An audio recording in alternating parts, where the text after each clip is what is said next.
Even countries in openly declared war haven't experienced such killings ongoing in Nigeria today. Peter Obi reacts to Christmas massacre. This is really very sad. Obi lamented that even some countries in open declared wars did not experience the level of insecurity, violence, and killings ongoing in Nigeria. The presidential candidate of the Labour Party in the 2023 general elections, Peter Obi, has decried the killings around in the country during the Christmas break, particularly in Plateau State, Katsina, and Zamfara State. Obi lamented that even some countries in open declared wars did not experience the level of insecurity, violence, and killings ongoing in Nigeria.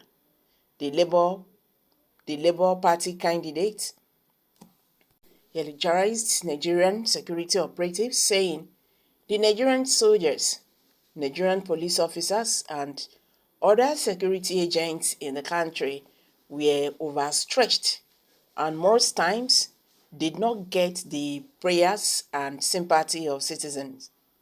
Obi, a former governor of Anambra State, he said this in a series of posts he made on X, formerly Twitter, on Tuesday as part of his Christmas message and reactions to the terrorist attacks and killings in Plateau, Katsina, Kaduna, and other states in the country.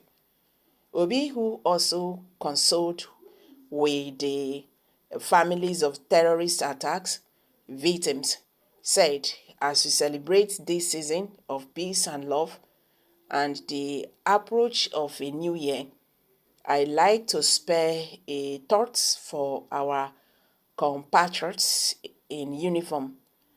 After my sympathy visit to the regents of Oba community, in Anambra State for the recent horrific killings of people in a nightclub in the community, plus the mindless act of terrorism that occurred on Christmas Day in Plateau State, where the death toll is now reportedly more than 100, with over 300 injured, with the saddening acts of violence that have occurred in Zamfara State and Katsina State, where farmers were killed and several others kidnapped, and the many other violent attacks in many parts of the country, which may go unreported. My thought went to our overstretched security operatives, the men and women of our armed and security service. Come to mind, they are our gallant troops in various battlefronts of security, the policemen and women on patrol in our cities and highways, the Civil Defense Corps, and the Department of State Security Operatives.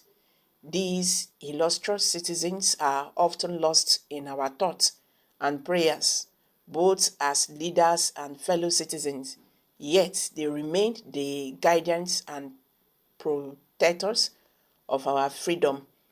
As a people, I am also thinking of those who, in the call of duty, have to spend this festive season away from the comforts of their homes and the embrace of loved ones. I am referring to those who face the risk of the supreme sacrifice to protect and defend the freedom of our dear nation and the liberties that comes with our democracy. Let us spare them our thoughts and prayers this season. A grateful nation for your service and sacrifice. God bless you all for what you do for us all, and to all the families who have lost their loved ones, to those acts of violence, do accept my sincere condolences. These are very challenging times in our nation. Even some countries in open declare wars have not experienced this level of insecurity, violence, and loss of human lives. Let us continue to pray for our nation, that God will heal our land. Peter Obi says. Amen. You see how, how thick this message is. May God bless you, sir. You are the most effective opposition we have in Nigeria right now. Even in the face of massacres across the country, those born and raised in religious hatred are still attacking them for condemning the killings. And we keep praying, fasting, and asking God to perform miracles in Nigeria. The ongoing killings in Nigeria are absolutely infuriating and disgraceful. It is beyond comprehension that even countries engaged in openly declared wars have not witnessed such levels of senseless violence and bloodshed. The sheer disregard for human life is appealing, and it is an absolute disgrace that the solution in Nigeria has reached such a catastrophic level. The government's failure to protect its citizens and address this crisis is nothing short of infuriating.